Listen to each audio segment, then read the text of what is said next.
pleased to present for your consideration.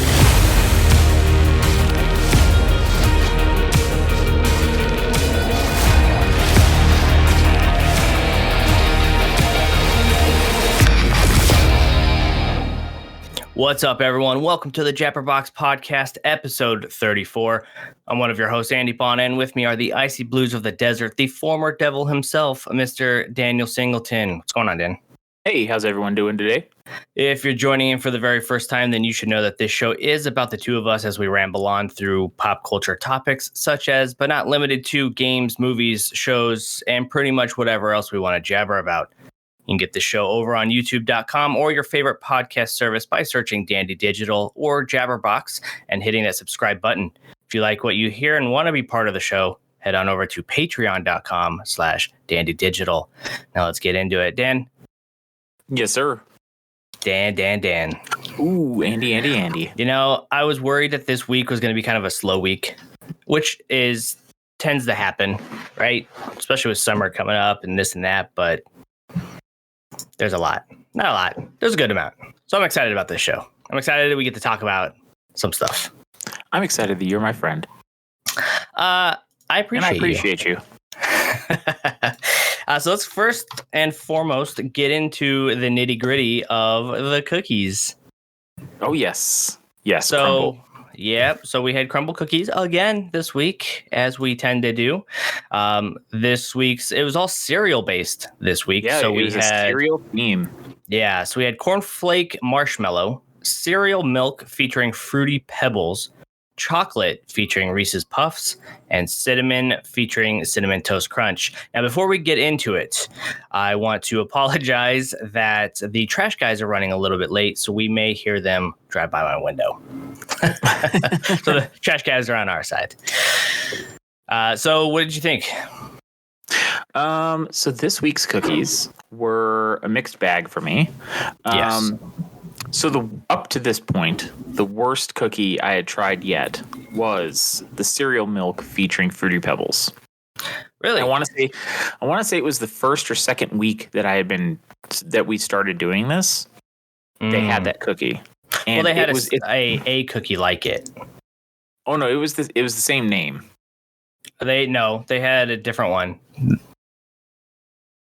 This one has this one's different. Cereal milk sandwich with Fruity Pebbles was the one I had before. Yeah, they made a sandwich. This one's just a cookie.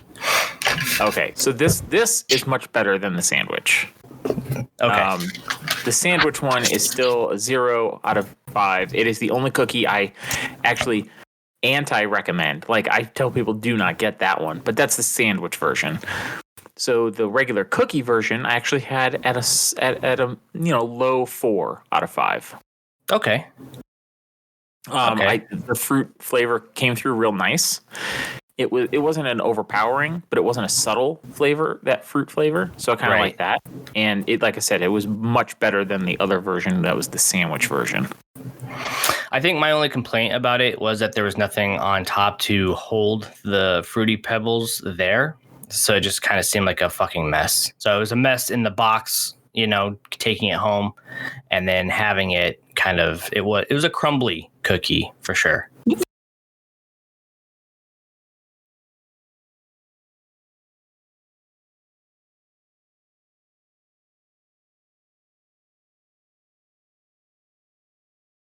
From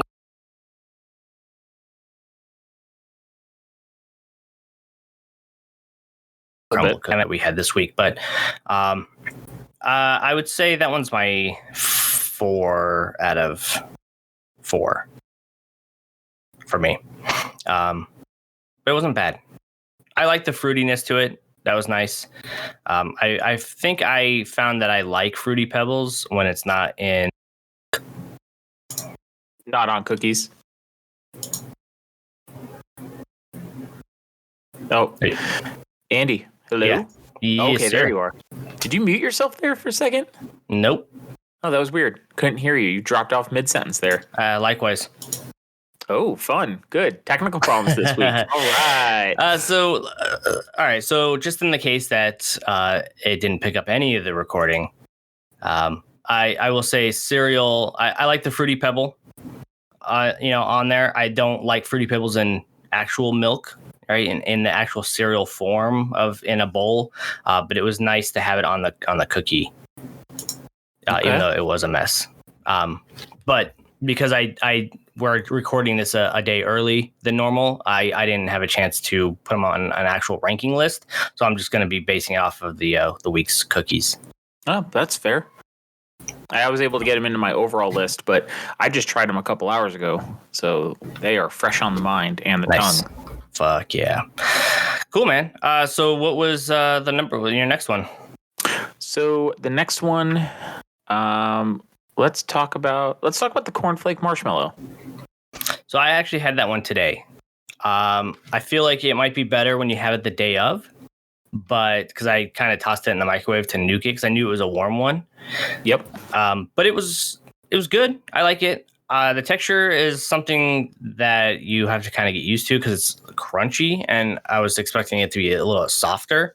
But I like the peanut butter flavor in there, of course, and the marshmallows. So it's pretty good. I ranked that one above the Fruity Pebbles. This one was actually my lowest one of the week. Yeah. Yeah, I felt that the peanut butter chips that were in it were just really unnecessary and actually kind of ruined the cookie. I feel like peanut butter and marshmallow don't go together. Or at least they don't go together well. Yeah, I guess it depends on how you have it. Yeah.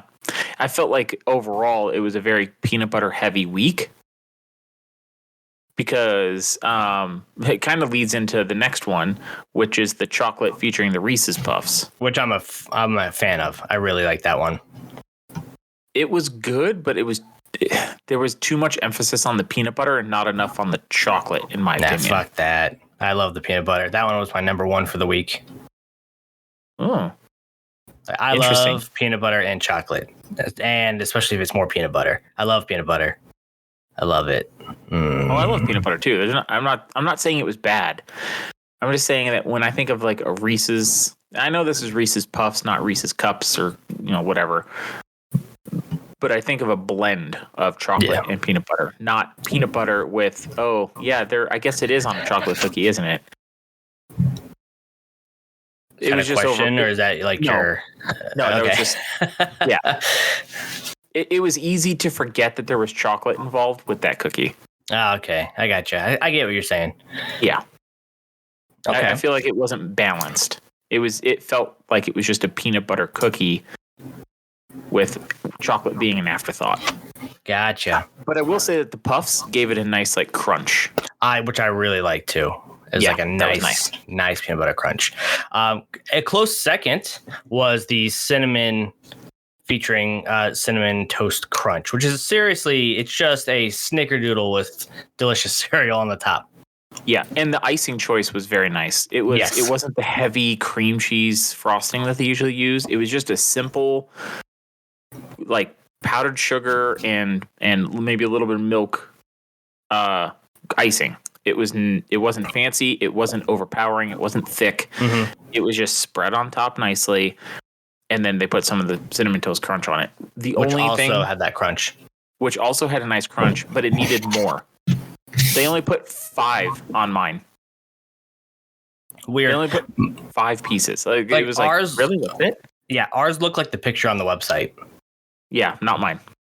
So we got a crunch, like, I mean, not as much as it should have been because we split it into 4s, but it was still like really good. I really liked it. Plus, like what you're talking about, the vanilla cream cheese glaze instead of the frosting is what was on there. So that was really fucking good. Yes, I wasn't super happy with the edges, but that's because they didn't have the icing go all the way out to the edge, so those parts were a little dry. Excuse me, like hiccup while I was talking there. So the edges were a little bit dry for me, and it needed more cereal on top instead of just the couple that they put on there, which is weird because they put a ton of cereal on all the other ones, and then that one they just like, oh, here's your 5. Yeah, could have just been that particular cookie. Whoever made that one. Yeah, maybe. Rookies. Amateurs. And because I picked them up on a day that I don't usually go in, which was today, and like you said, like you mentioned already, we're recording a day early, so this is Thursday. And I don't usually go in there on Thursdays. It's usually a Monday or a Tuesday. And there was nobody in there that I recognized. So I don't know what the deal is. Yeah, it was probably just the help at the time. Yeah, possibly. Cool, man. Well, I mean, I wasn't super excited about it for the week, but once I had it, it was nice. Wasn't like blow the tongue out of your mouth type thing, but if you wanted a picture about that, but I liked it. Yeah, it was a little bit better of a week than the past few weeks have been. Cool, man. And I have to say, I'm not sure how many more weeks I'm going to be able to keep doing this with gas prices like this, man. Yeah, it makes sense. I mean, we could still chit chat about it and whatnot, but I don't know. I mean, how many points do you have? Like, do you get a free box coming up soon? I'm pretty close. I would have to do one more week of paying before I would get my free week. So you get 2 weeks there.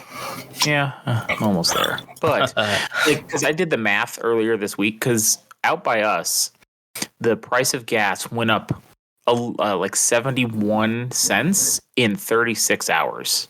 Yeah. And then I did the math. Actually, when I was at work yesterday, I ran the math on like how many gallons my tank has and what the average cost is, my miles per gallon, blah, blah, blah. And it came out to be around $18 a day round trip just for me to go to work.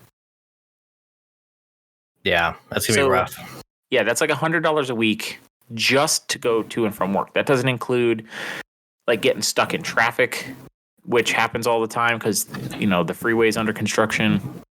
It doesn't count, I have to take, a 1.5 mile detour to go to the grocery store or go over here to, whatever I'm going to be doing. That is strictly to and from work. So it's pretty rough. Yeah, that makes sense. And you're in a big truck. Yeah, I'm actually going to be driving, Jessica's van because it has better gas mileage. So I'm probably going to be taking that to and from work just to help.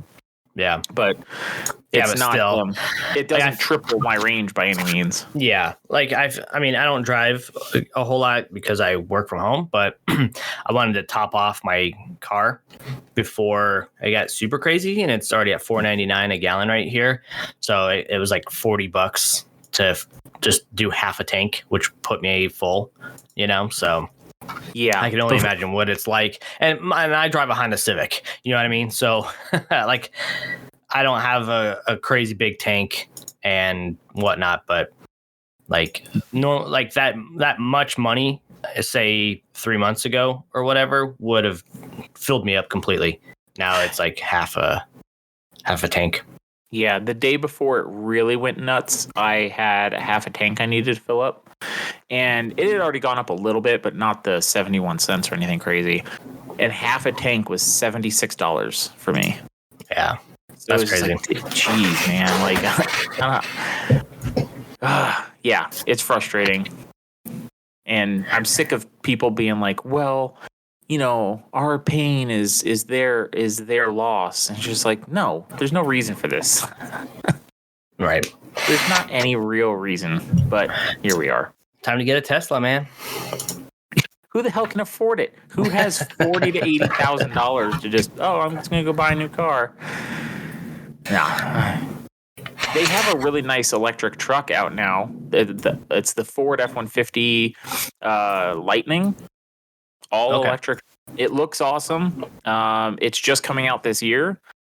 If I could afford one, I would consider it, but like I said, who the hell can afford it? Right. When I bought my truck when it was a year old, I paid around $20,000, and now it's still worth probably 2/3 of that, and I've put like 140,000 miles on it since then. Yeah, that's crazy. So, just from work.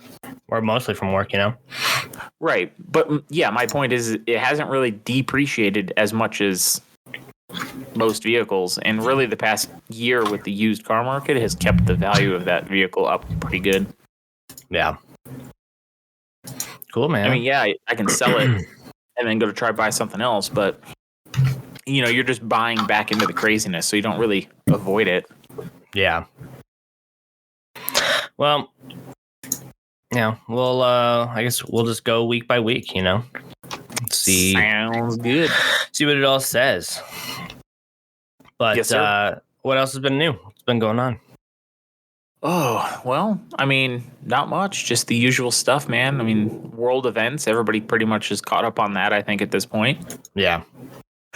Not much change there. I know that we recently just, speaking of gas prices, they finally put a ban on Russian oil. So there's always that. But really, it's just been kind of status quo for the past week, it seems like, where everything's just continuing as is. No real gains, no real losses. As far as like big picture stuff. Right. Obviously, people are still being killed, and those are losses. But as far as like cities being lost or territory or stuff like that, it seems like it's kind of been a stalemate since last week, since we last talked about it. Yeah. I don't know. I haven't looked too much into it since then because I needed a break from the constant reading of a million fucking articles coming out, because I was trying to keep up with it as much as possible, but at a certain It's overwhelming. Yeah, that's exactly what it was. So I pulled back a little bit. I haven't been checking into it as much, and plus, with one of our buddies doing his thing out in the desert, it's the articles haven't been coming in as frequently, so it's been kind of quiet. Yeah. So we kind of just I'll check it out here this weekend, get back into it. But one of the things I was able to get not too long ago, I want to say Saturday or something. No, Sunday. We got a bike. Mary and I went and got bikes for ourselves because we got the kids bikes for Christmas. So because the weather was really nice, we decided to, upset the status quo of the house and make them put their phones down and go out for bike rides. So we did that. I think Tuesday I went out again. So it was really funny. So I think it was Sunday because Monday I woke up and my ass was hurting because of the seat. It felt like both. We'll go with that. Yeah. So it felt like I had like two giant ass bruises, so like I could feel it, and every time I would sit down, it was a little tender. So I made some adjustments. I think my seat was a little too high, so I lowered that down because when I went out Tuesday, while it still like was uncomfortable because of what happened, with the last ride, it was better. So I did that. I did find that in like a 20-minute time, just taking it out because I wanted to get like a badge on my Apple Watch. I did like a 5K essentially. I did like 3.6 miles just in 20 minutes, just cruising the neighborhoods, So with Rugged Maniac coming up, my goal is to every other day and maybe twice on the weekends or whatever to do like essentially a 5K or in distance on my bike, just to kind of give myself it's nothing going to be crazy, right? But like when you think about it that way, it's like I'm doing a 5K every other day and maybe twice on the weekends. I'm hoping going to slim it down a little bit, but it's going to build up my endurance, build up my stamina, so when I go running, I don't die on the first obstacle. So plus I'm actually pretty excited about it. It's a nice bike, and I get to cruise around. I just put on my headphones and I just, go. And I have it set on like because it's a mountain bike, I have it set on like setting 4. So I'm constantly keeping my legs going. It's not doing that. Like I'm going to pedal just to keep me going and then I'll cruise here and there. It's like, it's almost like a mouse on a wheel, essentially. You know what I mean? Like I just keep going. So I do that the whole time, aside from like here and there where I have to stop to cross the street. I get off my bike to go across the crosswalk and, make sure like no cars are coming when I want to, go across the neighborhood or whatever. But like I'm constantly keeping my legs going. And I feel like that's nice to keep my heart rate up and keep the motion going. Good for you, man. That's awesome. So I'm pretty stoked. So after we record, I'm actually going to go out and do that. After we record, I'm going to be a bump on a log. Hell yeah. I'm doing that afterwards. Yeah, maybe build some more Legos, or actually, I take that back. I got some shit around the house I need to do. Like, we have a light strip under our cabinets, and it stopped working. I don't know why. It's not working. Doesn't matter what plug it's in or nothing. So I got a replacement that just arrived today. So maybe I'll install that. Nice. Yeah, get it, man. Nothing wrong with that. I'll be a bump on a log tomorrow, especially after I do a fucking ride like that, because I'm not used to it. My legs feel like Jell-O. Yeah. So I need to get my bike back in working order, because I have one. It's hanging from the roof, the ceiling in my garage right now, but I have one. I know for a fact it needs new inner tube tires, components. Yeah. But there's a huge ass farming canal out in this part of town. And they have roads that go on either side of it. They're like service access roads. Mm-hmm. It's fun to ride my bike or whoever. It's fun to ride down that service road along the canal. It's and it goes forever. You can take it out into the middle of the desert if you want. It just goes on and on. Nice. So you just go as far as you want, and then turn around if you want. There's a trail that's actually right near our house that cuts between the houses across the way and the elementary school that's right here. Mm-hmm. And it goes like what you said, down the canal that's right behind the school, but it's a path meant for bikes and not recreational vehicles, because you're not supposed to have motorized vehicles on there, but right. Bikes, skateboards, rollerblades, running, if you want to do jogging, and it's a 2-lane path, so it's a coming and going type thing, like an actual street. And it goes down, it cuts through the neighborhood, and then it goes up 83rd Avenue a little ways. So I think this weekend we're going to fill up our camel packs, little backpacks, and we're going to see where it goes. We didn't want to do it with the kids because, they're not used to exercise, I guess. But Mary and I are excited to check that out. So we'll probably do that Saturday. We're going to wake up not early, but early. We're not. The sun will already be up, but we'll be out on Saturday to go check that trail out.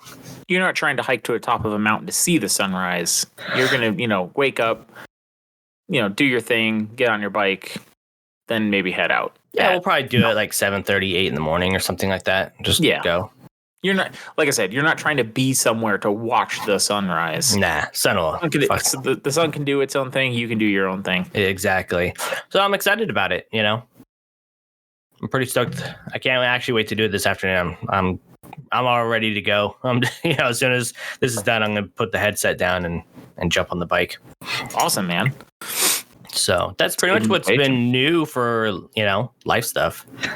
Just general life. Yeah.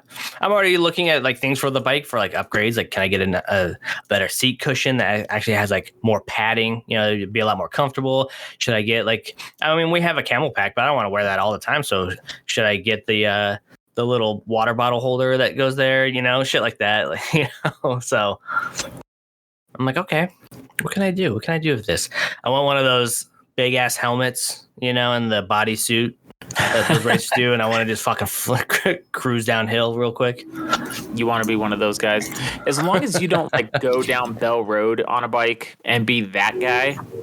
Oh my god, I don't actually like riding on the main street in general, even if I'm on the sidewalk.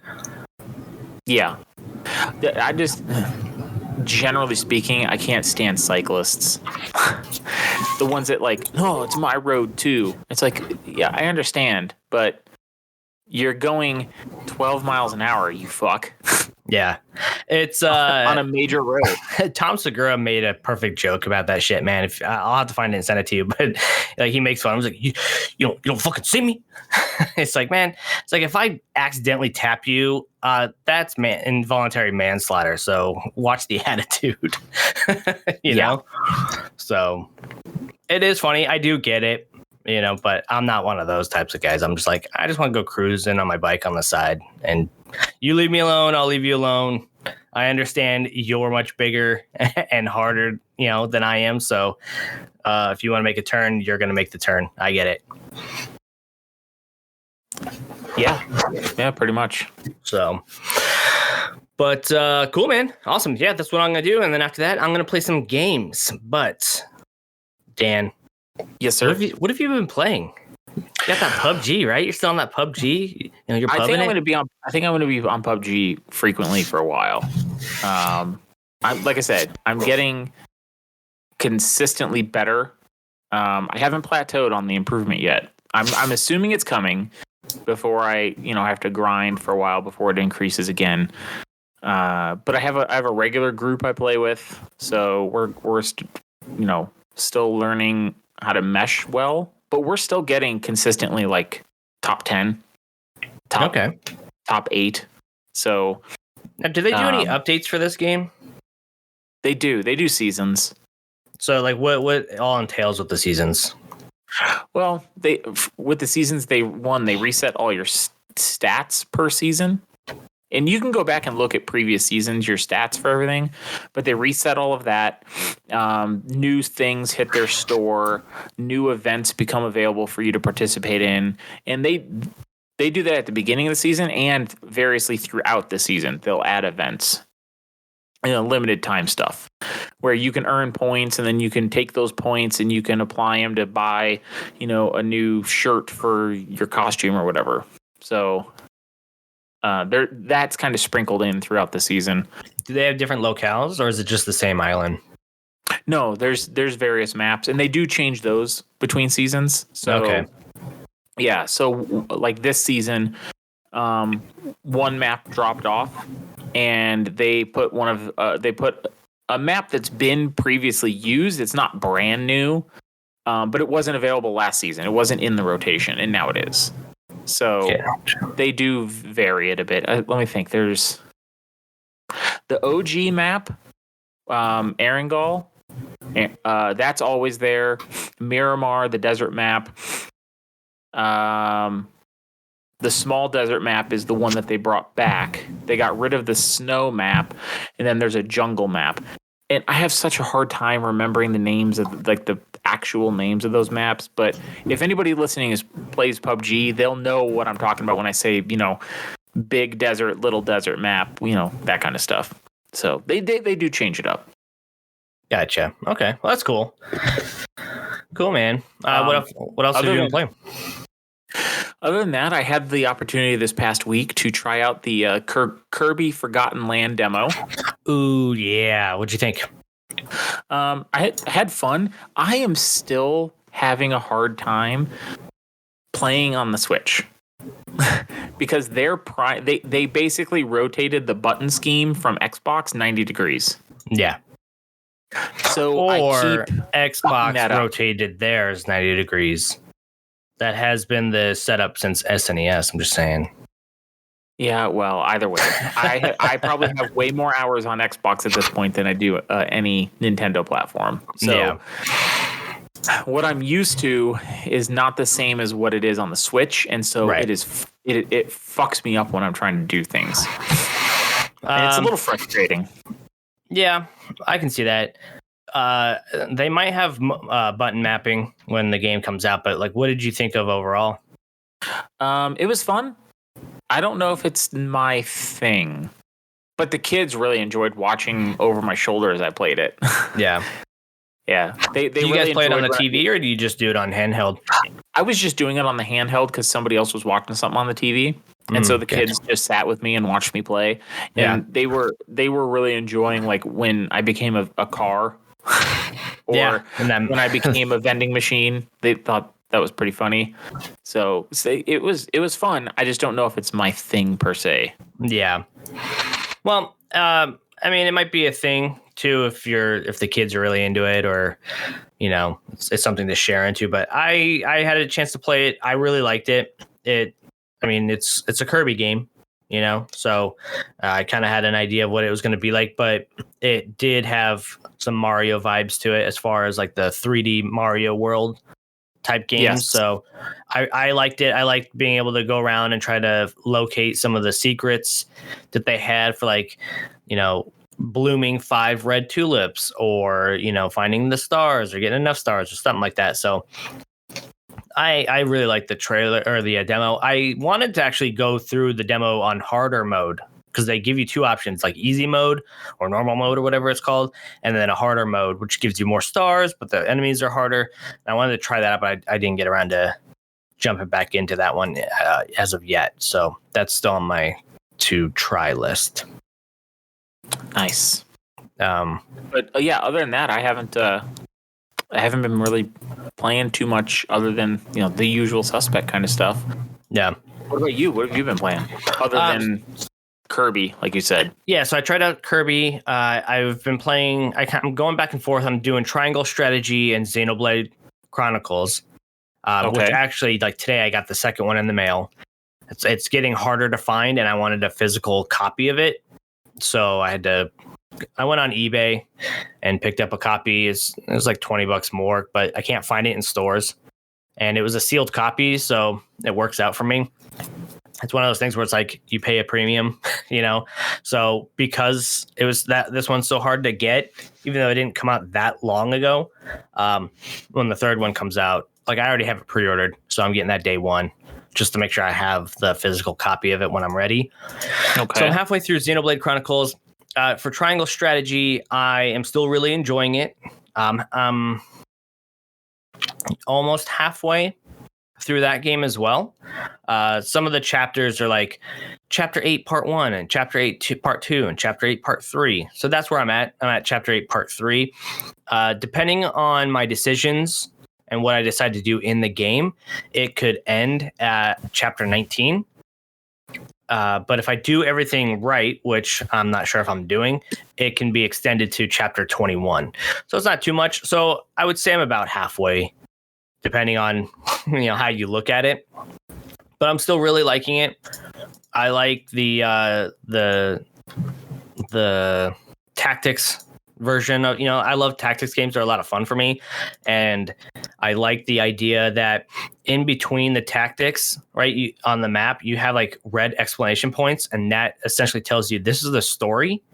This is a story mission. So I'll go around and do like the ones that are in green. The green ones, because it's an RPG, they're telling you a story. You don't actually play those particular ones, but they're telling you what's happening around the world. Where this war broke out, in yours, where like the kingdom was overtaken, and now you're seeing like how these other cities are reacting. You're seeing like some people be really shady and they're trying to come after you because they think that it would give them clout for the invasion of the other, country and shit like that. So, it's pretty cool to see. And then you also get like you have a little encampment that you can go into, and certain characters will find their way to you, and then they join you, and that's how you're getting other classes. So I picked up a blacksmith and like a certain mage that can do almost any element, because I found like one of them's doing flame, but he can do flame, gale, like wind or whatever, and then ice. So it's pretty cool. So I'm still really enjoying that as well. And then I think that's about it. I mean, I jumped into Halo a little bit, but it's been a couple weeks. I think they're doing a new a tactical Slayer mode. So I'm trying that out. Yeah, I'm still just waiting for them to add the campaign co-op. Yeah, that'll comes May, I think. And maybe one of these years. Right. So that's what I'm doing as far as what I'm playing. I did forget one thing that I had played this week. Yeah, shoot. And it was because I saw you had played it this week. It is Deer Simulator. That game sucks. That game is dumb as hell. It really is. Dumb. But it's an easy 1,000. So, which is why I did it. I was, know what? It's funny. I was having a competition with my nephew, right? Over the last couple months, he's always like, I'm going to catch up to you. I'm going to do whatever. And it's just not overall score. It's just what's happening through the month, right? Because he wants to be number one on his friends list. Yep. And so I was like, okay, and start of March, he knocked out a couple games. So he was already 3,000, in like the first couple of days. So I know he looked up some of the easier achievements. And I was like, okay, I'm coming for you. And I made it like I took a little screenshot and I circled it. I was like, I'm coming for you. And I sent it to him and he never responded to me. I was like, all right. So then I caught up. I didn't catch up. Like I was 1,000 behind him and I took a picture of it and I sent it to my sister and I was like, I'm getting him. She's like, what the hell are you doing? Like, how are you doing this? I was like, well, she's like, are you playing the same games that we are? I was like, well, fuck yeah. I was like, I haven't played them. So yeah, I'm going to play them, you know? I was like, that's how we do it. And as soon as I said it, like the next day or whatever, I found out that he like is hiding his achievements from me. Oh, so he's not responding to me, and he's hiding his achievements from me. So I think the game is done. I don't think he's having fun with it, and he doesn't want to talk to me about it.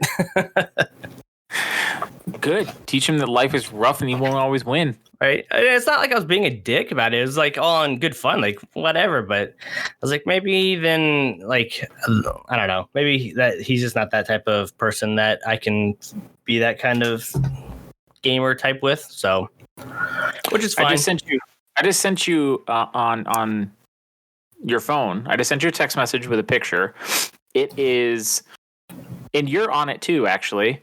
It is a picture of the Gamerscore leaderboard for the month of June 2018. You had, with 2 days left in the month, you had 2,845. Yeah. And I put up my personal best for a month, which was 22,740 Gamerscore. Jesus. I played a few games that month. Yeah, just a few. Just a few. Yeah. So that's kind of what we've been doing. So he was playing Deer Simulator. That, you know, not to derail too much, but yeah, that game was just like, it was awful. And it's not like, I tell people, I was like, sometimes I play trash games, and Deer Simulator is a trash game. Now, for sure. What game that I think you should try? I liked it a lot. I even tried to look it up on PlayStation to see if they had it there, because I was going to buy it on PlayStation and get the Platinum, but I think it's an Xbox exclusive, just because I can't find it on there. But it's called Unpacking. I already did that one. I already maxed it out. I really liked that one. Yeah, it was. I saw somebody else. It wasn't you. I saw somebody else playing it, and I saw that they got 1,000 score within a day, and I was like, "Oh, that's right up my alley. Let's go see what this is about." As I was playing the first unpacking, I was like, "Okay, this is going to be pretty easy," and I didn't think much of the game. I was just like, "Okay, this is whatever." But as it goes through, it's like, "Oh wow, this is actually like a well-developed story arc of this person's life." Mm-hmm. Yeah, so you don't think about it. It was kind of interesting. Yeah, like I didn't think about it in the first level, because the first level is essentially you unpacking your room. You're a little girl, and you just have like a little child's room, and you're unpacking your toys, and you're putting up a poster and whatever. Okay, cool. Then it moves on, and then like you're in a dorm room. You're like, okay. I was like, this is cool. And so you're doing it.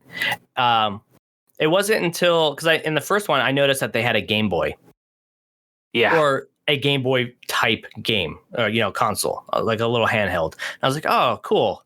Not thinking anything of it, because I've seen that kind of shit in a lot of games. It's just people's way of paying homage to what they did, right? Or what they like. It wasn't until I started playing, I was like, oh, shit, that's a PlayStation 2 under that TV. And then you pull out a GameCube out of the box. I was like, that's a GameCube, right? And you get the controllers, and then you bring out the games, and you can tell like the boxes, while they're still like small and pixelated, you can tell those are GameCube. It's like movies. I could tell that was a DVD and then a Blu-ray. And then as it went on, like the little artwork that's on there was very cool, because like I was like, that's Jaws, that's Godzilla, that's Donnie Darko. And so like I was having a blast with it. And if you haven't, easy achievements aside, I am starting to recommend people play Unpacking, because it's just really cool, and it's a nice story about this character going through her life, and you get to see certain things. There was one level where like you're clearly moving into a guy's apartment, right? Mm-hmm. And you're putting pictures up, and then like the next one, you're moving into like a smaller area. I'm like, what the hell happened? Like, am I somebody else or whatever? And then I pull out a picture to put on and I was trying to put it up on the like the cork board, and it has a tack through the guy's face. I was like, oh, they broke up. I was like, okay. So it's subtleties like that I find very enjoyable in games. So unpacking it hit high and it hit hard. I really like that game. Yeah. Yeah, it was pretty well done, the whole arc. Because when you're okay, well, you unpack into that other guy's apartment and you're like, okay, I guess this character's in a relationship now, and you're unpacking and you finish up. The one after that is not into like a little apartment. You move back into your childhood bedroom. Oh, that's right. Yeah. And then you move into a tiny apartment. So it's like, you move back why home. is she moving back into her childhood? Oh, that's why. Yeah. Yeah. Yeah. It's nice. I like it a lot. So I hope they bring it to PlayStation because I would like to play it again. You know, like I said, there's certain games that I really like. It's kind of like Far Cry 3, right? We played it all on Xbox when it came out because I worked at GameStop at the time. So we all borrowed it out to try it out so we knew what to talk about. And then we liked it so much we all bought it, and I got 1,000 gamer score on that. And then I traded it in that same day that I got the 1,000 gamer score and picked it up for PS3. And then I did it again, got the platinum on it. You know what I mean? So it's like certain games hit, and it's like I want to play it everywhere I can, and I'm going to do 100% of it each time. So it was really cool. Yeah, well, I concur. So I did see that there's some Xbox news that you have on the dock. So as of today, there are 4 new games available on Game Pass. Lawnmower Simulator, Kentucky Route Zero, and Young Souls. But the one of largest note is Guardians of the Galaxy is now on Game Pass as of today on March 10th. Are you gonna play it? There's a possibility. I know we didn't want to play it, but it is a Game Pass game. Yeah, it's free, right? So I probably will try it. Yes, I don't know when, but I probably will. You should play Kentucky Route Zero as well. Yeah, that's a good game. Yeah, I looked at I had never heard of it before, and so there was the trailer for the game on the announcement that it was coming to Game Pass. Mm-hmm. It is so vague. I have no idea what it's even about. Just to make sure I don't mess it up, we're gonna go to it. It has. I mean, I read a synopsis. It was something to do with magic users travel the caves of Kentucky or something like that. Yeah, but still, that's super vague. So Conway. So this is the plot as per Wikipedia. Conway, a truck driver, works as a delivery man for an antique shop owned by a woman named Lisette. Being hired to make delivery to 5 Dogwood Drive, Conway travels to the roads around Interstate 65 in Kentucky to locate the address, accompanied by his dog, whose name is chosen by the player. After searching around, Conway elaborates that he is lost and stops off at a gas station, Equus Oils. That's the plot. Yeah. So, vague.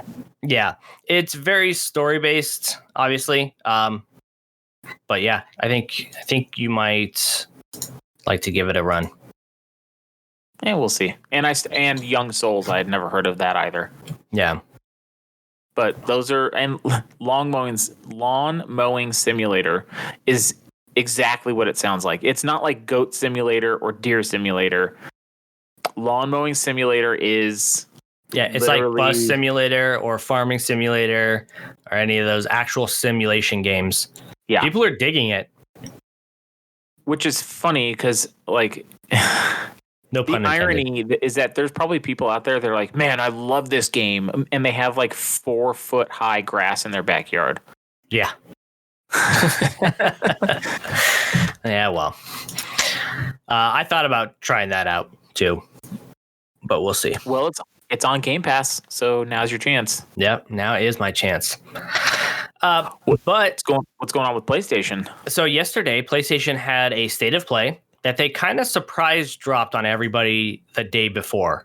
where they're like, hey, tomorrow we're doing a state of play. Now, they did also come out and say and it showcased it on YouTube as well, on PlayStation's channel, where they said that no hardware or PSVR 2 will be talked about. So they're like, they said it's going to be roughly 20 minutes, and we're going to showcase PS4, PS5 games, no hardware, no PSVR 2 information. So they did a good job setting up what to expect without telling us what to expect. That said, people are still disappointed on it. They said it's a wet blanket of a showcase, but they're not all going to be winners to everybody. And my problem with some of the community in regards to that is you just watch it and take away what you want. It doesn't have to be mind fucking blowing. It's not an E3 conference or anything by any means, but anyway, so it was a 20-minute show yesterday, and I'm just going to run through it like we normally do. I did take some notes, and then certain things I don't care about, certain things I was very excited about. For example, the first one was from Capcom Exoprimal. And before we get into this, did you have a chance to check out any trailers or anything like that? I saw a little bit of the Teenage Mutant Ninja Turtles one, but not this one though. Okay, cool. So we'll get that's actually the one I'm the most excited about. So it's coming to Xbox as well. So oh yeah, I know. Noted. So it's Exoprimal. I thought this was going to be like a Turok, like a futuristic Turok. That's how they were showcasing it. You got these guys with big guns, and they got these weird exosuits. When they open up, it looks like they have muscles on the inside, and then they get in, and then it wraps around. There's multiple classes that you're going to be able to do. It'll be coming out for PlayStation 4 and 5, and essentially you're suiting up in a bio-robotic exosuit to take on a dinosaur or multiple dinosaur outbreaks that appear from a portal in the sky and run rampant through a futuristic city. They do have online multiplayer. Comes out sometime in 2023. I don't think it's going to do well, personally, because it's nobody asked for it and it looks whatever. So that's Exoprimal. Okay. The next one, Ghostwire Tokyo. This has been announced before. They showcased this, I think, a year or two ago during an E3, but they showed off a new trailer. It will be coming out March 25th, so only a couple weeks away, and it's a PS5 exclusive. It's first person. So you're running around Tokyo, and you're essentially playing a character, I think, that's been killed, and a soul is animating his body. So you're doing all kinds of crazy shit and going after these weird ass demons.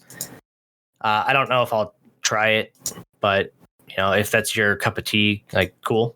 You know what I mean? I think at some point somebody said that Ghostwire Tokyo was going to be kind of like a Dark Souls type game, or an Elden Ring type, just in first person. And I think that turned me off right away.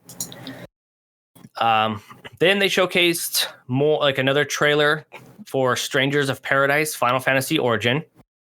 The demo is available now, so it came out yesterday. I did download it, and I haven't had a chance to play it yet. That'll be something I do today.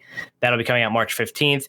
I don't think I'm going to like that game because, again, it's like a Dark Souls or an Elden Ring or a Bloodborne. It's a Souls-like game, and I'm not a fan of those types of games, but I really enjoy Final Fantasy, so I figured I'd give the demo a shot just to confirm that I don't like those types of games.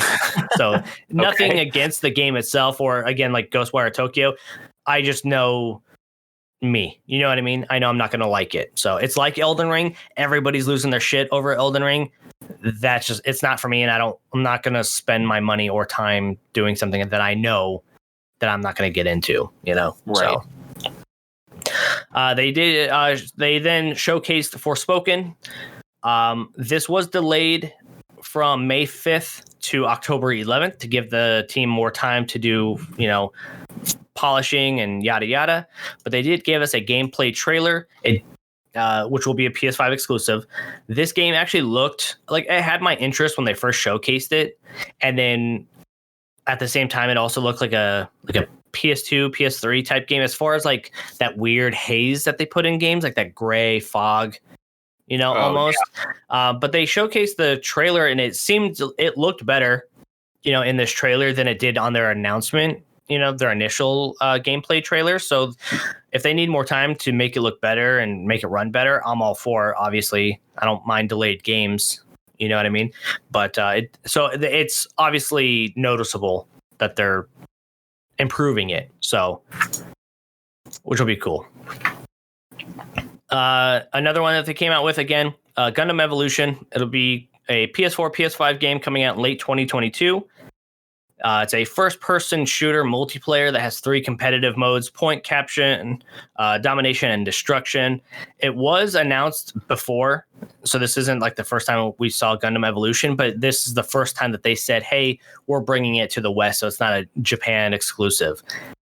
In spring of 2022, they will be doing network testing for Japan and the US. So if you're into that, jump into it.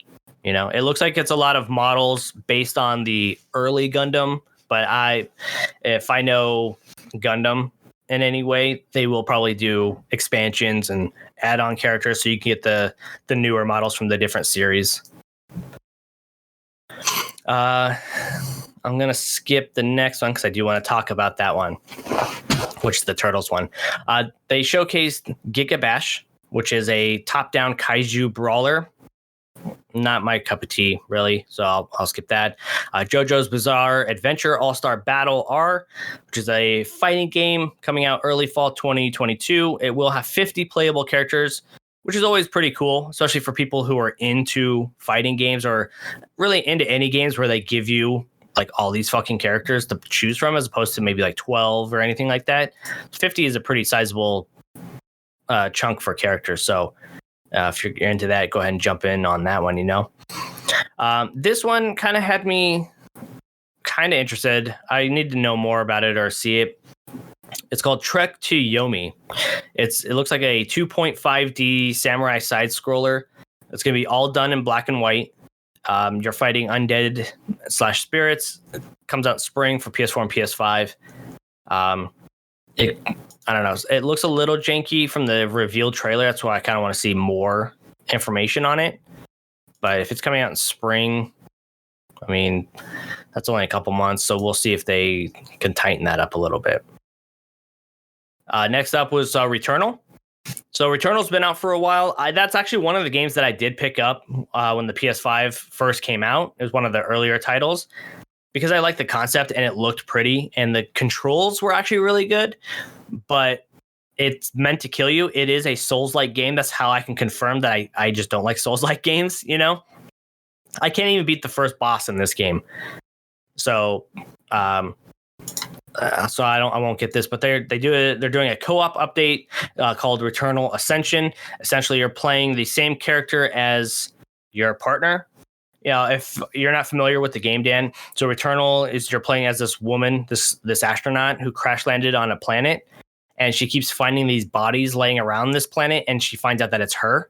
So she's stuck in this weird time loop. So they're playing in on that. So now you're both stuck in the same time loop, and you're playing the same character, and she's understanding that's me, and we're probably gonna die. But you're going essentially up a tower. And that'll be a free update for the game coming out in March. So it's the March update 3.0. So I know a lot of people liked it. Like I said, when I tried it out, even though it's like incredibly hard and I just can't get past it, the controls and the haptic feedback on the DualSense controller were really fucking cool. If it's raining really hard, the controls are doing like very light vibrations. So you can tell that the rain is hitting your helmet and hitting your body. The controls are tight. I like it a lot, but it's too hard for me. So then we have the Diofield Chronicles.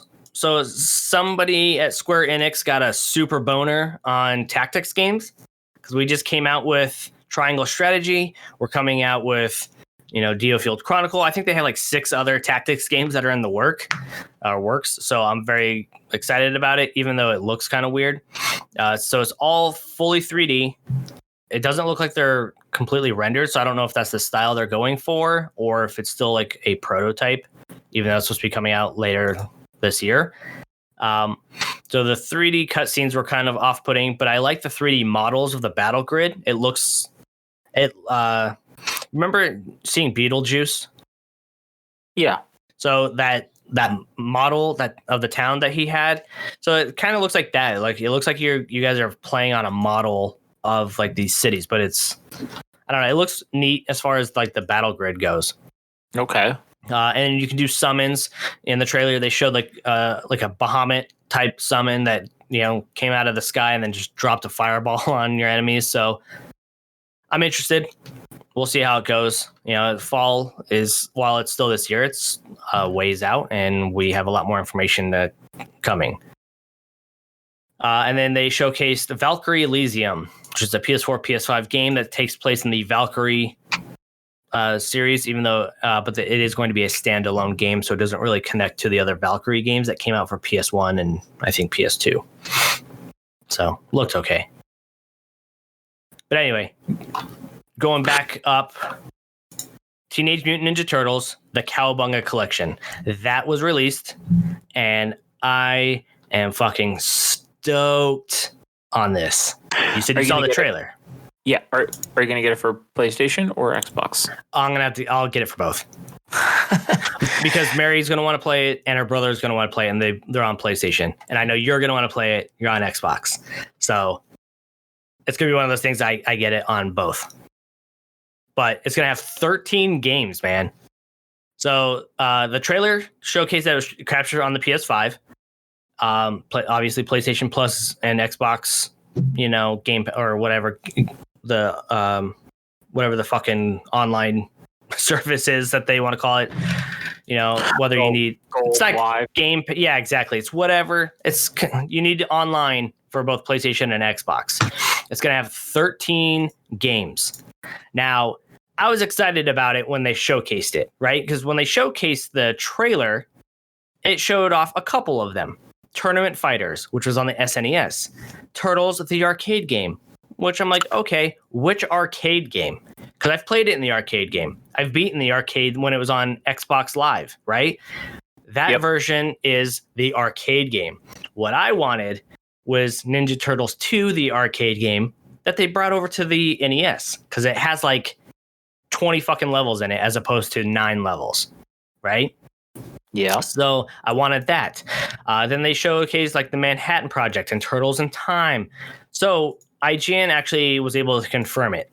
It's going to have the full list of games is going to be as follows, and I'm very excited about it. You have Teenage Mutant Ninja Turtles, the arcade. You have TMNT, Turtles in Time, the arcade version. You have Teenage Mutant Ninja Turtles NES. So it's that, that really hard one. Yeah. Yeah, oh so that's going to be on that collection. Teenage Mutant Ninja Turtles 2, the arcade game, NES. So I'm getting both fucking versions, man. So that's the one, the NES version of the arcade game. That's what I want. That is my childhood. I'm so fucking stoked. Teenage Mutant Ninja Turtles 3, the Manhattan Project, that was out on the NES, which is crazy for me because I didn't even know that they had a third one out for the NES until like recently, within the last year or two. Right? Because I got an NES book and that was in there. Okay. So I've never played it, but it's the same graphics and everything as Turtles 2, the arcade. So super stoked to actually try that. Then they have Turtles 4, Turtles in Time, which is the SNES version. Turtles, the Hyperstone Heist, the Genesis collection, the Genesis game. Turtles Fall of the Foot Clan for Game Boy. Turtles 2, Back from the Sewers on Game Boy. Turtles 3, Radical Rescue, Game Boy. Then they have 3 versions of Tournament Fighters that's going to be on there. The NES version, which I didn't know was on there. I thought it was an SNES game only. Then they have the SNES version of Tournament Fighters and the Genesis version of Tournament Fighters. No release date for this thing, but god damn, I'm fucking pumped for this. On top of that, it looks pretty good. Yeah, they're doing extras, right? You're going to have like boss rush mode. And you're going to have challenge mode. So you're going to have some extra modes. You're going to have a save feature. So you can save in the middle of these games instead of doing like the classic NES or, classic retro games where you have to beat it in one sitting. You'll have a save feature. They're also going to do a rewind feature. So if it's like, ah, shit, I didn't mean to do that, and it fucking killed me, and I got a game over. Well, let me hit the 2 buttons and rewind it 10 seconds or whatever so I can fix that, which is super cool. Switch does that, and that's how I'm able to get through Super Mario World, because I'm terrible at Mario games, but that rewind feature is pretty dope. And then they're going to do multiplayer. So you can do multiplayer for certain games. You know, certain games are 2 players, certain games are 4 players, and you will be able to do local and online co-op. That's awesome. You know what I mean? This is what I was talking about. Arcade version. Oh, yeah. This is what I was talking about when I was like, you just got to find something that talks to you. And this fucking shouted my name from across the football field. I'm very excited about it. So I'll be keeping up to date on this for sure. You know, they're updating it with HD textures and shit like that. So, but it is coming out for the Switch, the Xbox One, Xbox Series X, Xbox Series S, PC, PS4, PS5. Yeah, it's basically everywhere. Yeah. Totally fucking work. Man, I love these collections. It's nice when they bundle everything together like that. So it's not, well, we're gonna charge you $2.99 for this one and $3.99 for that one and $2.99 for that one and $2.99.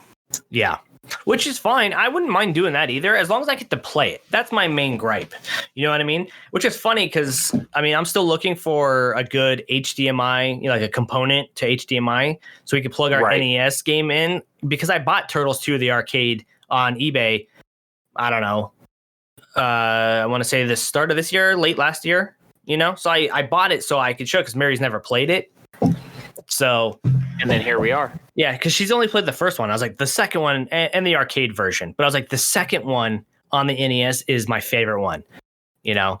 Because it's got all the extra levels. There's like that, you know, the snow level and this level and blah, blah, blah. And like, I meant to look up to see what the differences are, like how many levels are added to the port to NES.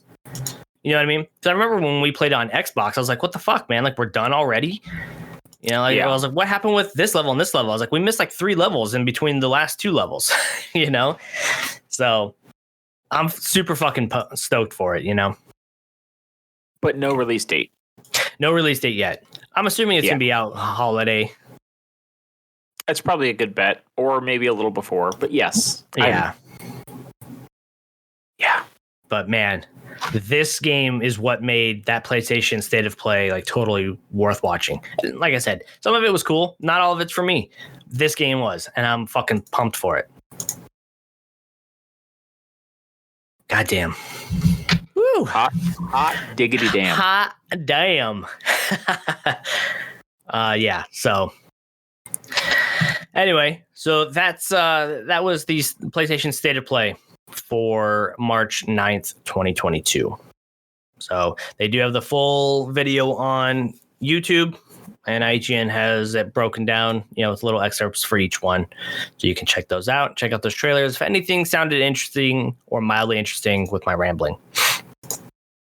So, but moving on. Yes, sir. Dan, yes, sir. What have you been watching, man? So, okay, well, my Marvel MCU chronological order is on the move. So I finally got around to Endgame, which of course I've seen that already, but you know, in the interest of thoroughness, I did watch it again. Did a rewatch, and then immediately following that, it goes into Loki, the Loki TV show on Disney Plus, and so I was able to watch episodes 1 through 3. And you let me know, so I actually rewatched episodes 1 through 3. Yeah, buddy. Goddamn, I love that show.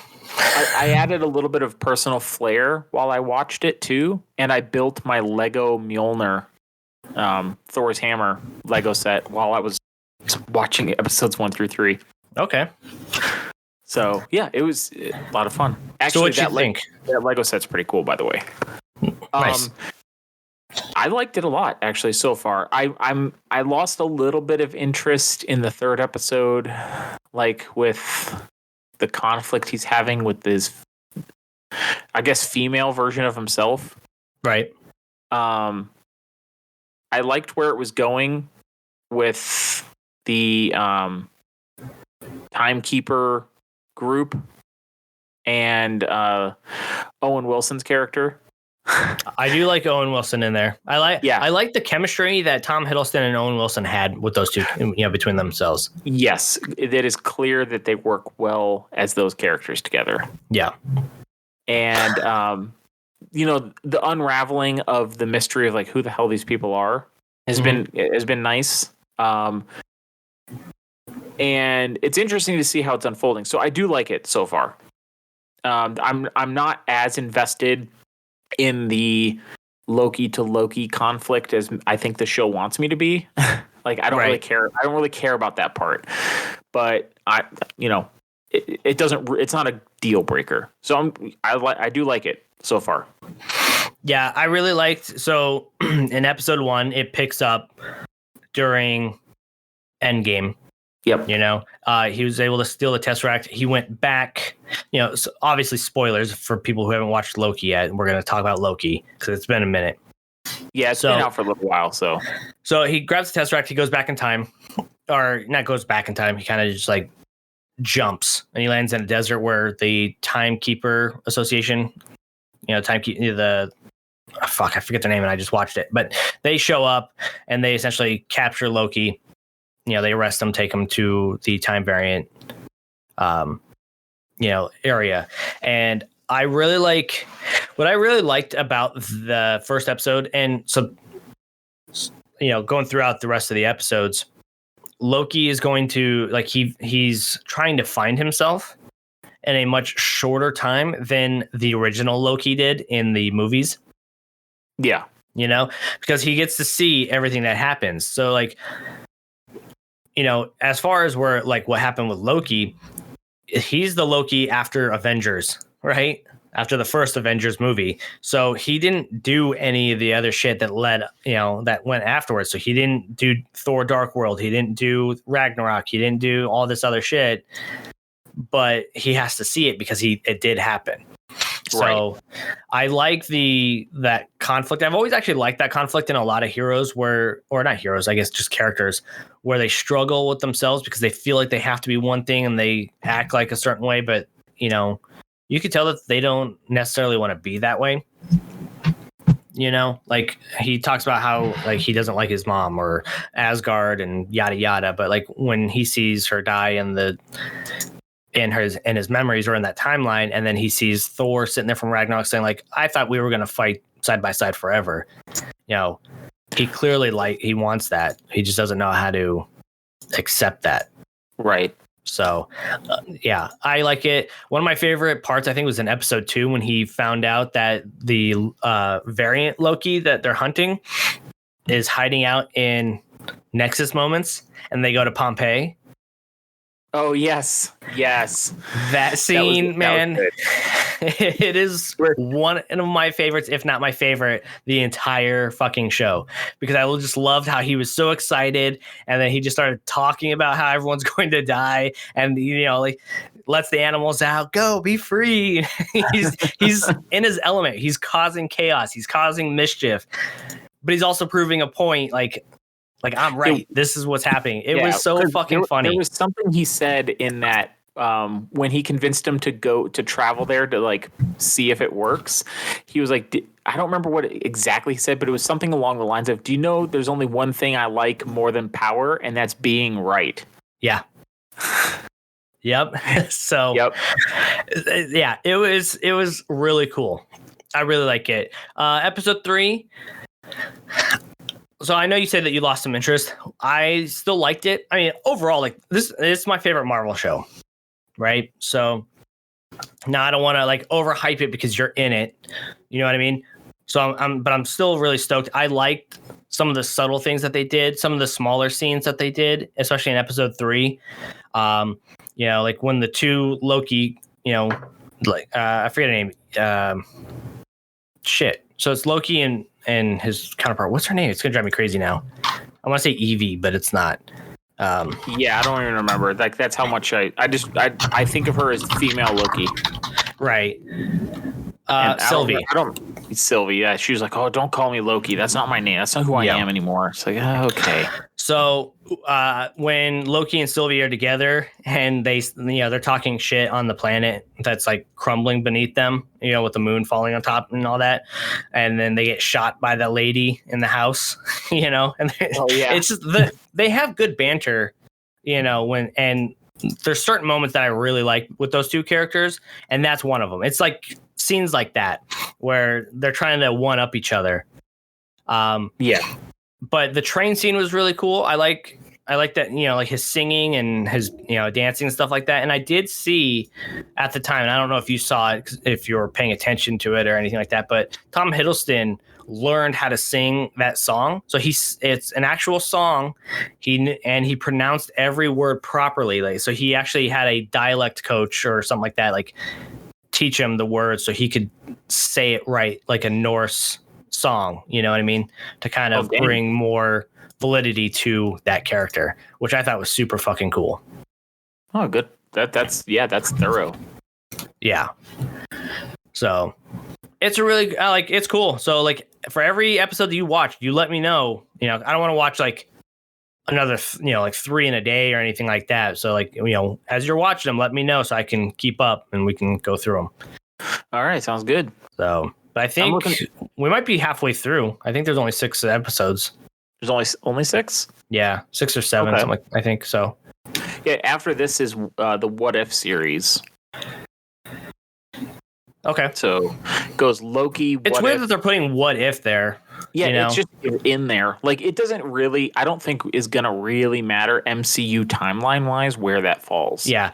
Honestly, I would put that at the end. Okay. And it's it doesn't impact any of the other things. So I don't know why they have it in that spot specifically on the list I've been going off of for like a year now. Yeah. But if I move it, then it goes from Loki to WandaVision to Falcon and Winter Soldier. I would do that. I would move that to the end. Like, okay. I don't know if you'll like What If because of the cartoon, but you might like What If. The first one. Oh, you did? Okay. A while ago. Yeah. That was a while ago. Like, I like it because it's ridiculous. And when we get to it, like the Thor episode that they have is so fucking funny, man. I think that's my favorite episode. So when you see it, I hope you like it, but I would put that at the end. I would go Loki and then the other live actions and then put What If at the end. Yeah. So it had been a while since I'd been on Disney Plus to continue the MCU chronology. And so when I logged in there to start Loki, I noticed that they had a bunch of the Marvel one-shots on there now, which kind of annoyed me because when I got to those in the MCU timeline, I had to like search high and low on the internet for a couple of those. And now they're just on Disney Plus. And just like, Of course they are now. Because I've already watched them and I don't need to. It just pissed me off. Yeah. Did you watch the Spider-Man ones in order as well? The Spider-Man ones, what? The movies? The Tom Holland movies. Did you watch those in your chronological order? I will again. I saw them in theaters, but I have not gotten to them on here yet. Oh, I take that back. I got to Homecoming. Homecoming's already done. Okay. And let's see. Homecoming's done. And then Far From Home will be the next one. Yeah. So it goes Loki, WandaVision, Falcon. Then Shang-Chi, Eternals, Spider-Man, Hawkeye. That's weird that they put Spider-Man at the end, but okay. Cool. I like Hawkeye as well. I forgot that one was out. Yeah.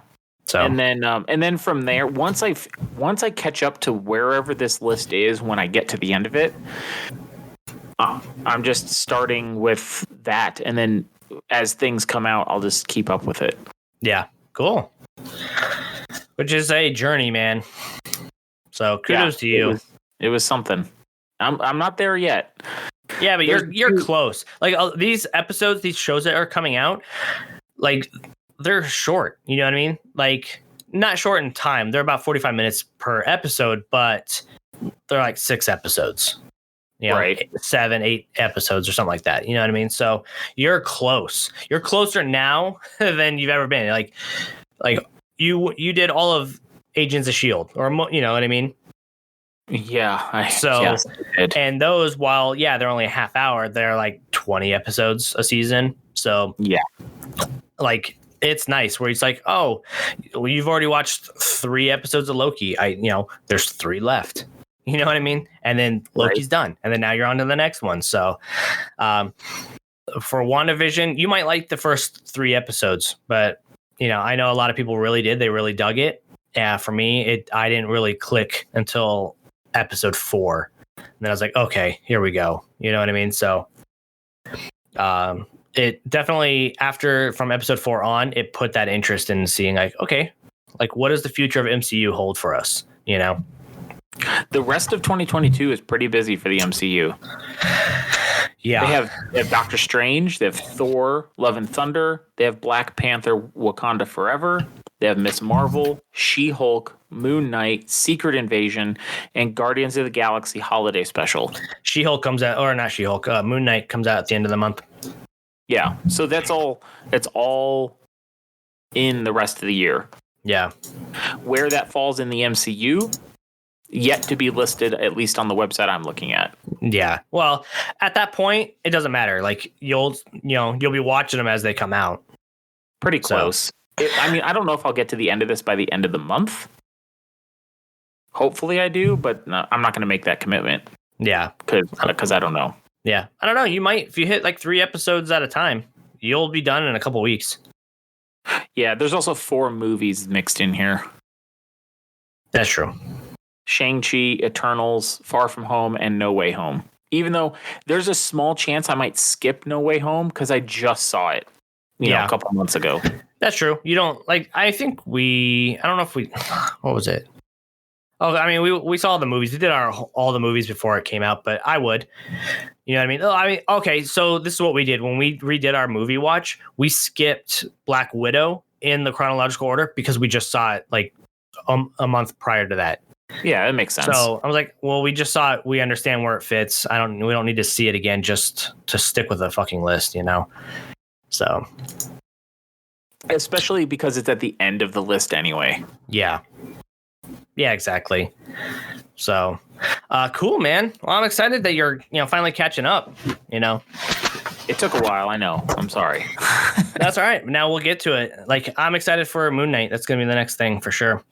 I don't know how I feel about that one. After the trailer, I don't know how into it I'm going to be. But, I'm this far into the MCU. I'm not going to stop now. Yeah. I was opposite. I was like, Moon Knight? I don't know who the fuck Moon Knight is, really, so we'll see. And then the trailer came out. I was like, all right, I'm on board. So, yeah.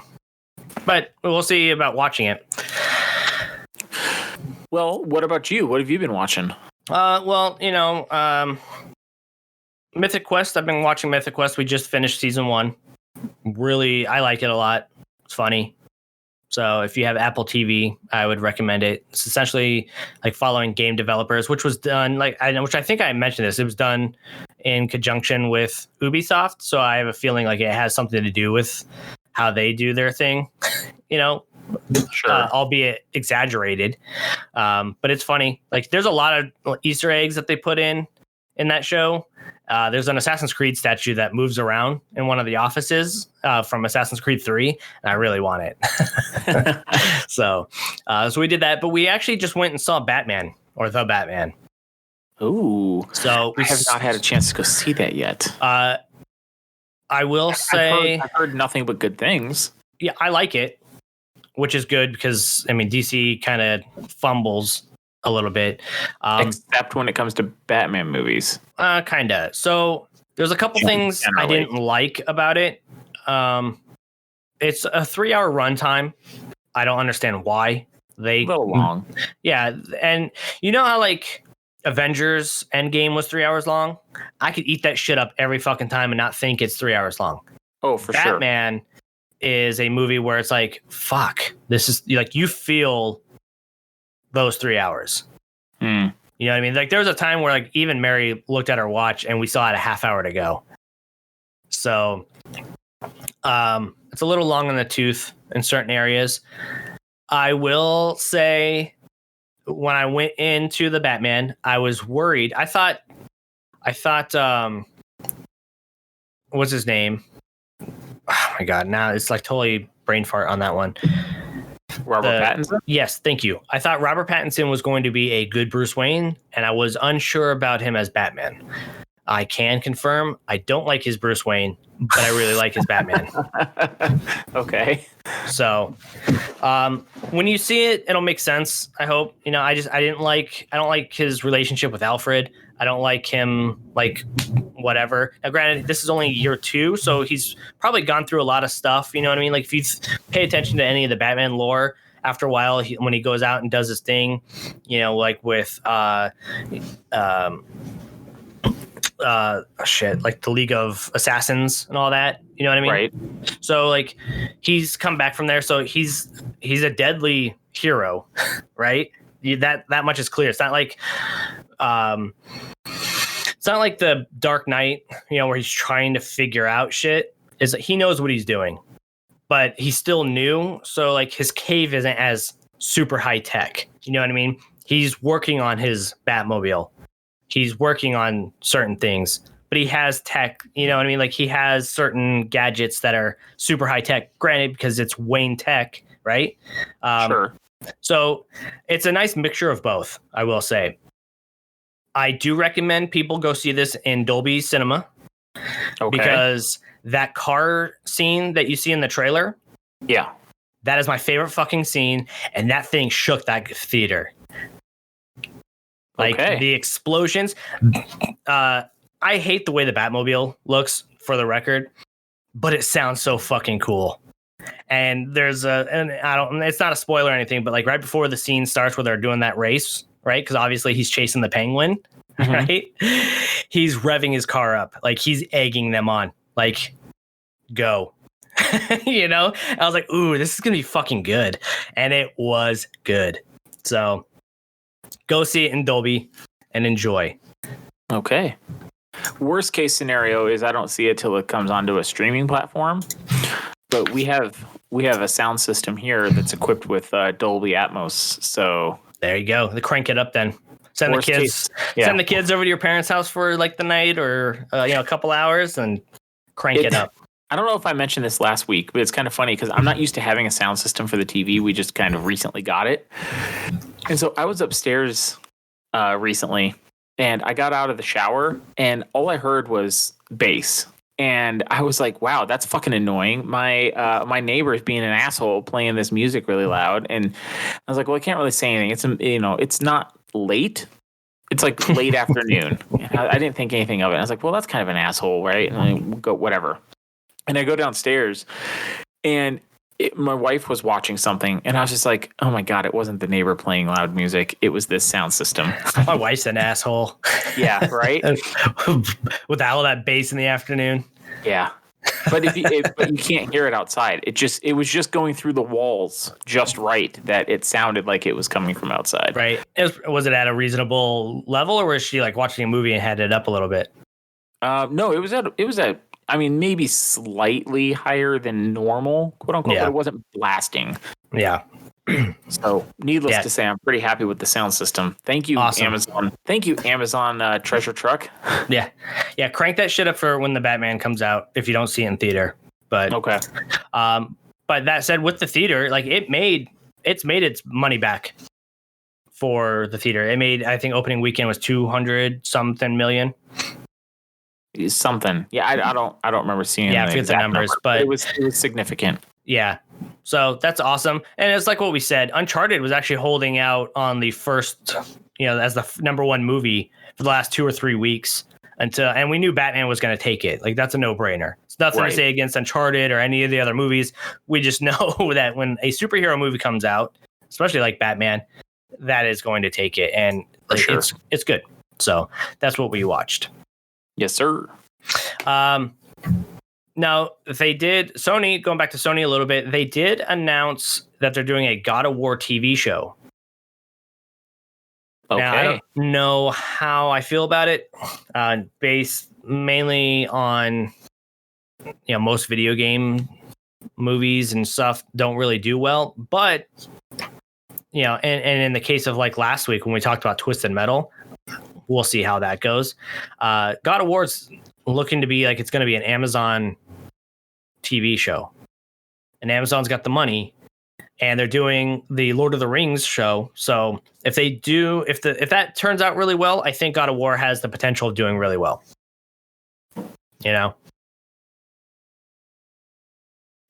I wish I've never played a God of War game, so I'm not really gonna be the target audience, I presume. Yeah. So we'll see. I mean, there isn't a whole lot of other information other than, hey, we're making a God of War show. Yeah, this is a thing. Come back later. Bye. Yeah. Now, what does have me excited is the Obi-Wan Kenobi first look. Yes. Now, I was excited when they said we're making an Obi-Wan Kenobi show because I think Obi-Wan Kenobi is a great character. I love Ewan McGregor. He's one of my favorite actors. After Boba Fett, I'm a little worried about what they're going to do with Obi-Wan Kenobi, but the trailer has me excited. They released the trailer.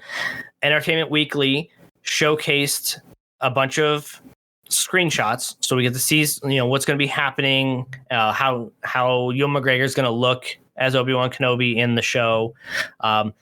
Dude, I'm stoked for this. I can't wait for May. They actually came out today, Entertainment Weekly, and they did another screenshot of Darth Vader. Now he's standing there in shadow, so you just see the lights on his chest and his belt and stuff, but like he is going to be there. And you see him kind of in his meditation chambers. He was standing up like he's kind of doing his thing as he did in like Empire Strikes Back. So we'll get to see, maybe we might get to see him without a helmet a little bit, see Hayden Christensen as the, freshly fucked up Darth Vader. So, but it's cool. I can't wait. I hope they don't go too heavy into Darth Vader. I hope it's, they use him sparingly. But yeah, for sure. But I'm excited to see how this goes. And it's not going to be all on Tatooine. It is confirmed that, from the trailer, Obi-Wan leaves Tatooine and he goes to another planet. So yeah, they show him somewhere else. Yeah. Which looks like a downtown Tokyo almost. What I think would be a cool callback almost is in A New Hope when they confront each other on the Death Star. Right before then, you see Darth Vader go, there's somebody here. It's a presence I haven't felt since. And then he just trails off on the sentence and walks away. Yeah, that could be it. Up to this point, everybody assumes it's the battle on Mustafar, right? Right.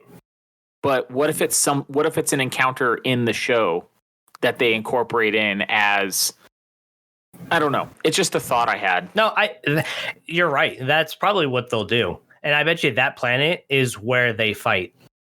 Yeah, it's possible. And because it makes sense, right? So if you think about it, like what you said, I haven't felt this presence since, and everyone thought it was Mustafar. It could be that he's on that planet. Now, he's not going to Tatooine. Vader never, or at least as far as we're concerned, and, I guess he does it in the comic books, but based on the lore that they had before Disney took over, he never stepped foot on Tatooine again. Which would make sense, right? He hates sand. Yeah, well, yeah. It's grainy. It gets everywhere. It's coarse. But you know what I mean? Like, that's where his mother died. That's where he was a slave. Like, that's a painful planet. And if he doesn't have to go there, he's not going to. Right. So I think, which is a perfect place for Obi-Wan to hide, because deep down he probably understands that, he's not going to go back there. Yeah. So, yeah, so it could be like that fight could be happening on that other planet. Yeah. So there's also some theories I've read online about where this plot may go. And because in the trailer, it shows him kind of keeping tabs on Luke. Right. As he grows up. And this is like 10 years after episode 3. Right. So Luke's about 10 years old, and you see him keeping tabs. But the theory is that the Inquisitors who are looking for him do something with Leia and Bail Organa to try to lure him out of wherever he's hiding to come save them. That's one of the theories I've read online. Okay. So that's one of the reasons. That's why he leaves to go to this other planet instead of staying and hiding and keeping tabs on Luke the whole time.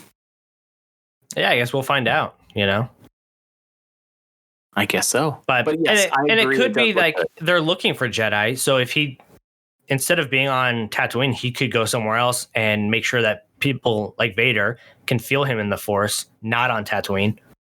Like you know what I mean? Like a misdirection.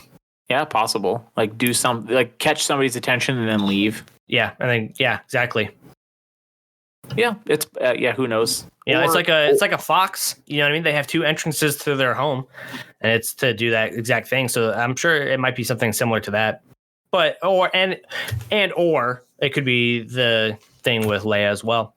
Who knows? Yeah, possible. Or he has a sense or makes contact with other surviving Jedi, and he's trying to do something with that, or Ahsoka's still out there. That's already been established in Disney MCU, in Disney Star Wars timeline. So they would know each other. In that SWU. Yeah.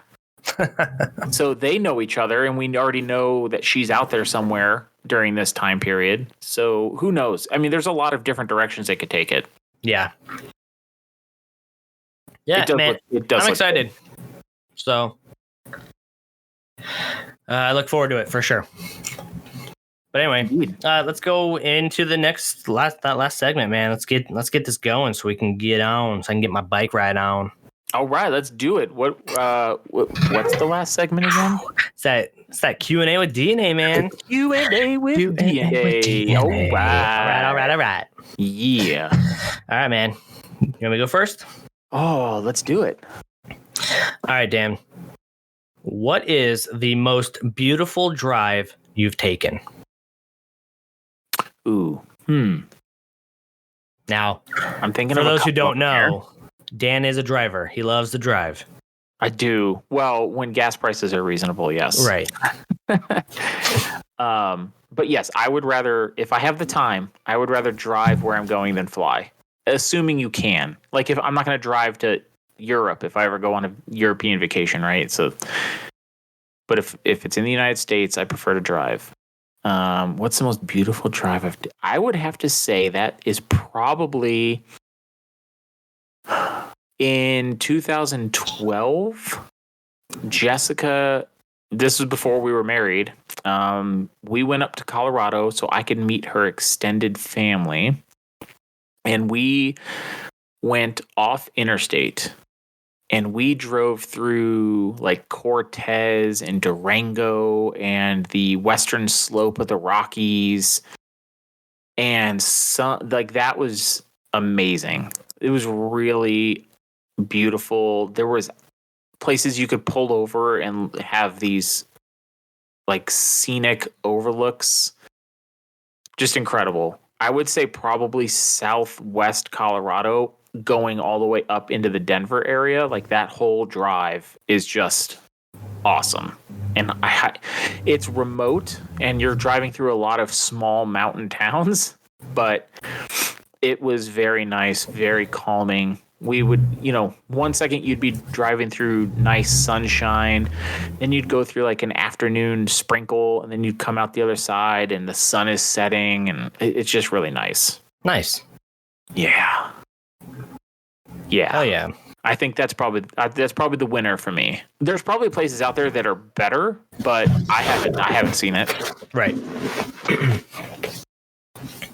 Cool, man. Yeah, I don't really have one.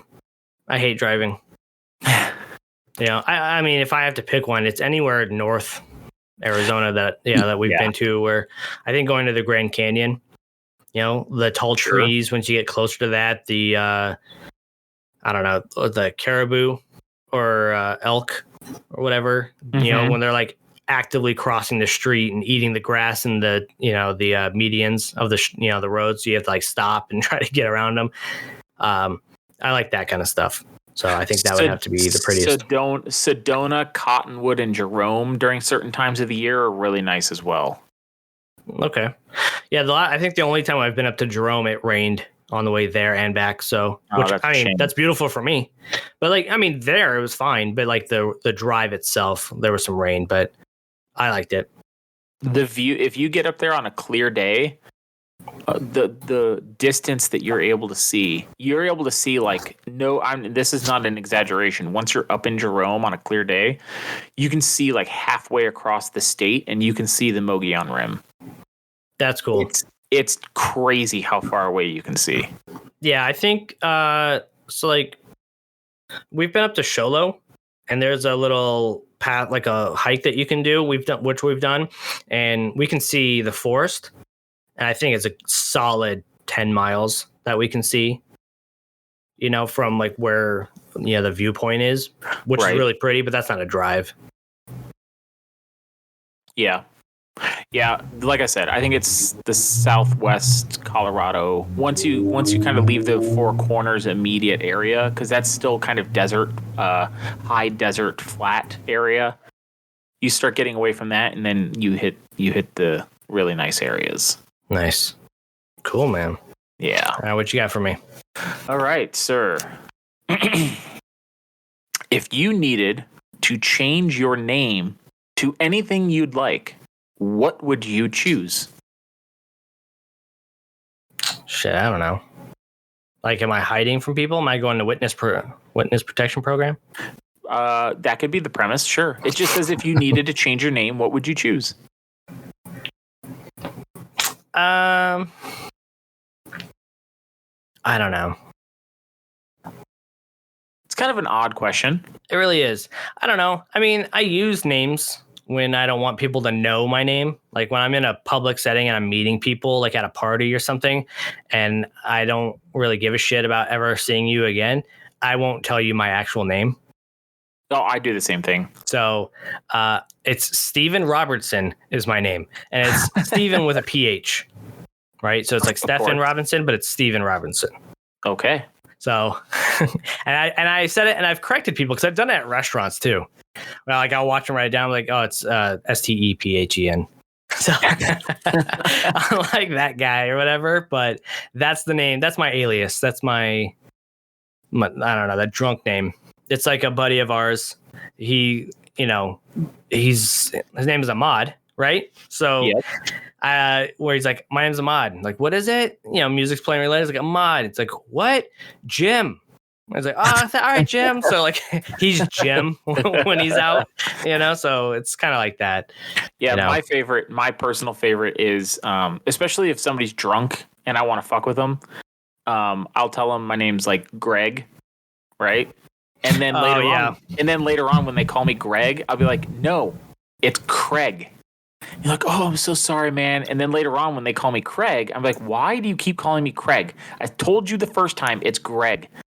And I'll just go back and forth with somebody for a while. There's only been a couple people that have caught on, but it's not often. And it's a lot of fun. That's awesome. Yeah. But, I mean, if I needed to change my name, I don't know, man. I don't know.